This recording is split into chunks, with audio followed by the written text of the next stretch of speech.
வணக்கம் ஃப்ரெண்ட்ஸ், நான் உங்கள் சாய் சக்தி பேசுகிறேன். ப்ரைஸ் வால்யூம் அனாலிசிஸ் மூலமாக ட்ரேட் பண்ணுறது எப்படின்ட்டு ஏற்கனவே 2 வீடியோவில் நான் உங்களுக்கு சொல்லி கொடுத்துருக்கேன்.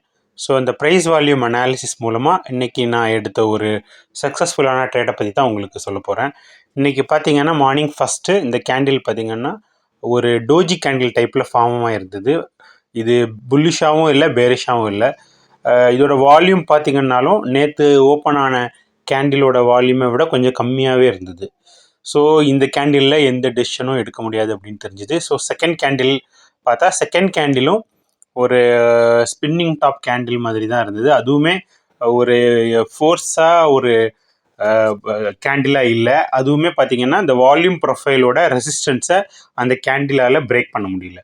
ஸோ தேர்ட் கேண்டில் வெயிட் பண்ணேன். தேர்ட் கேண்டில் பார்த்திங்கன்னா ஒரு ஸ்ட்ராங்கான இன்வெர்டட் ஹேமர் பேரிஷ் கேண்டில் வந்துட்டு ஃபார்ம் ஆகிருந்தது.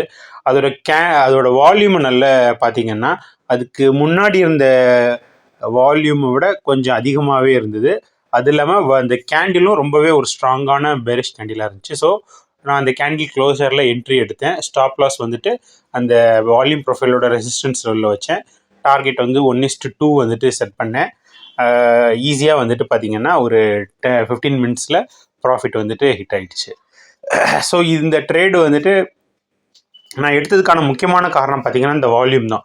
அந்த செகண்ட் கேண்டிலுக்கு ஈக்குவலாக அதோட கொஞ்சம் அதிகமாகவே அந்த தேர்ட் கேண்டிலோட வால்யூம் இருந்ததுனால தான் நான் எடுத்தேன். அதுக்கு அடுத்த கேண்டிலையும் பாருங்கள், வால்யூம் இன்க்ரீஸ் ஆகிட்டே இருந்திருக்கு. ஸோ இந்த ட்ரேடு வந்துட்டு ஒரு சக்ஸஸ்ஃபுல்லான ட்ரேடாக அமைஞ்சுது. இந்த வீடியோ உங்களுக்கு பிடிச்சிருக்குன்னு நினைக்கிறேன். நன்றி.